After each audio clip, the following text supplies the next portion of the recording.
Friends देखिए, अगर आपको न्यू इन्वेस्टमेंट करते हैं तो जनरली इंडेक्स फंड को रिकमेंड किया जाता है, जिसमें आपके पास काफ़ी सारे ऑप्शंस हैं।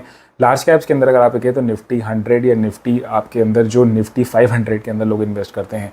अब लोग निफ्टी 500 के अंदर इन्वेस्ट करते हैं ये सोच के कि हमें डाइवर्सिफिकेशन मिलेगी 500 स्टॉक्स की।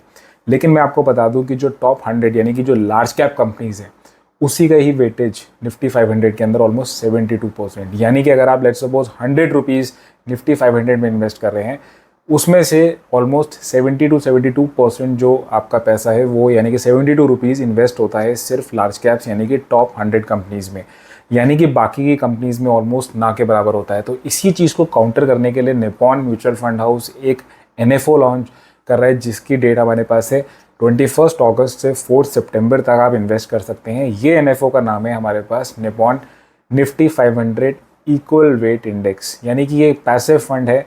इसके अंदर इक्वल वेट से जैसे आपको पता लग रहा है कि सारे जो स्टॉक्स होंगे यानी कि ऑलमोस्ट ऑल सारे 500 स्टॉक्स की जो वेटेज है वो इक्वल होगी। यानी कि आप देख सकते हैं कि 0.2% से सबकी वेटेज होगी, चाहे वो आपका रिलायंस हो, चाहे जो भी कंपनी निफ्टी 500 के अंदर आती है उसका वेट सेम होगा।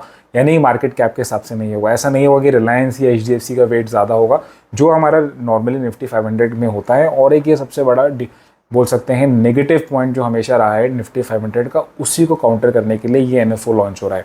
तो इस वीडियो के अंदर आप एंड तक देखिएगा, हम काफ़ी डिटेल में समझेंगे कि क्या डिफरेंसेस हैं निफ्टी 500 और निफ्टी 500 इक्वल वेट इंडेक्स। अगर इसका बेंचमार्क देखें तो सिंपल सी बात है, आपके पास निफ्टी 500 इक्वल वेट इंडेक्स होगा।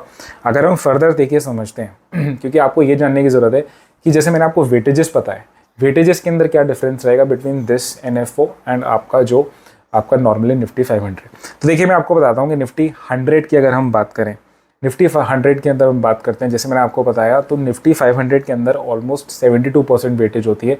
लेकिन बिकॉज यहाँ पे 100 स्टॉक्स हैं तो सिर्फ वेटेज जो लार्ज कैप्स की होगी वो सिर्फ होगी 20%। यानी कि लार्ज कैप्स जो टॉप 100 कंपनीज़ हैं उनकी वेटेज इज़ जस्ट 20%। नेक्स्ट हमारे पास है जो मिड कैप कंपनीज़ हैं, जो नेक्स्ट 150 कंपनीज़ 101 से लेकर जो 150 रैंक तक होती हैं, 250 रैंक तक जो होती हैं वो आपकी मिड कैप्स होती हैं। तो यानी कि 150 कंपनीज़ हैं तो यहाँ पे उसकी वेटेज होगी 30%, जो हमारे पास निफ्टी 500 के अंदर ऑलमोस्ट 17% होता था। और सेम जो बाकी के जो लास्ट के जो 250 स्टॉक्स हैं यानी कि जो स्मॉल कैप्स हैं फ्रॉम 251 रैंक टू 500, उसकी वेटेज यहाँ पे 50% होगी। जो हमारे पास NFO लॉन्च हो रहा है उसके अंदर 50% होगी, क्योंकि 50% ऑफ द स्टॉक्स 250 स्टॉक्स हैं तो वेटेज भी 50% होगी। और वहाँ पे अगर आप देखेंगे तो सिर्फ 9%। यानी कि अगर आप देखते हैं तो यहाँ पे क्लियरली जो वेटेज है वो बिल्कुल अपसाइड डाउन है। यानी कि एक heavily mid cap and small cap kind of A fund हो जाता है, जो पहले आपका Nifty 500 totally was a large cap kind of A fund.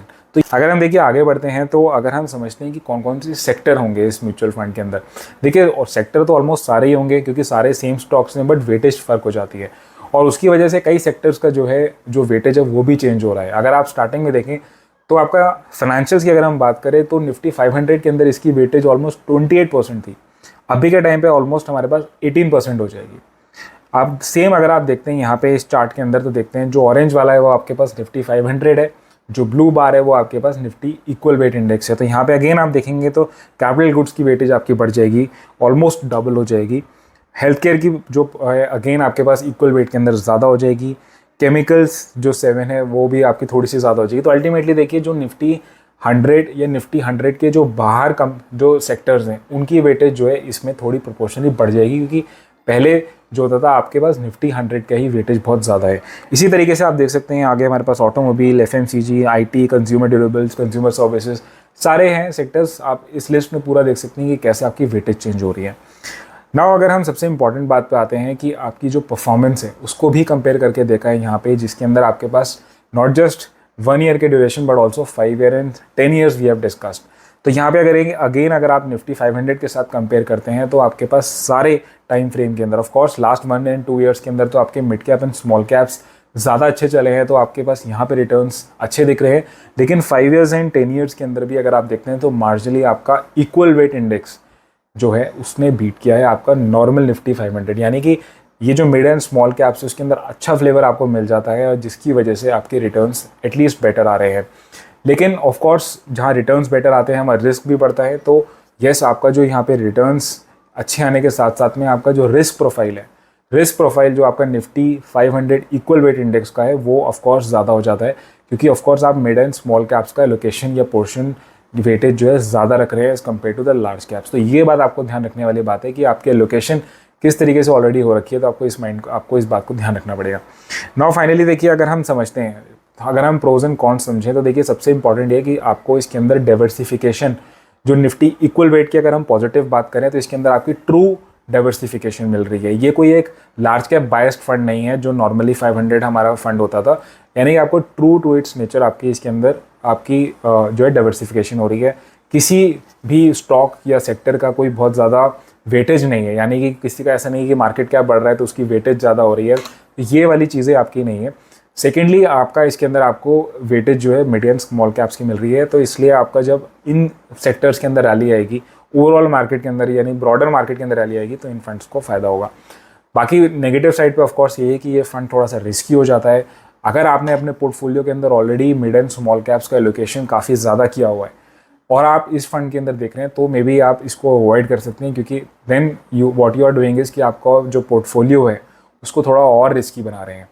इस पर्टिकुलर इंडेक्स फंड को आप तभी देख सकते हैं अगर आप ऑलरेडी आपके पास इंडेक्स फंड्स हैं जो लार्ज कैप बेस्ड हैं, या फिर लार्ज कैप्स के आपके पास एक्टिव फंड्स हैं, तो आप इस फंड के थ्रू अपनी जो है एलोकेशन करके थोड़ा मिड एंड स्मॉल कैप के अंदर भी एलोकेशन या फिर पोर्शन ले सकते हैं। सो दैट इज़ ऑल, मैं यही बोलना चाहता हूँ आपको। देखिए, ये जो वीडियो है सिर्फ एजुकेशन पर्पज़ से, कोई रिकमेंडेशन नहीं है। अगर मैं खुद की बात बताऊँ तो I have invested in a mid and small caps active funds, तो इसलिए मैं इसलिए दूर रहूँगा। लेकिन अगर आप न्यू एक इन्वेस्टर हैं और जो ऑलरेडी लार्ज कैप्स के अंदर इंडेक्स फंड के अंदर कर रहे हैं, तो मे बी इस फंड के थ्रू आप अपना मिड एंड स्मॉल कैप का एलोकेशन करके जर्नी स्टार्ट कर सकते हैं। So that is all. आप अपने प्लीज़ कमेंट्स करके नीचे बताइएगा, कोई डाउट आते हैं तो प्लीज़ उसको हम कवर करेंगे अगली वीडियोज़ के अंदर। बाकी वीडियो अच्छी लगी तो लाइक करिए एंड चैनल को सब्सक्राइब जरूर करिएगा। That is all. Thank you so much.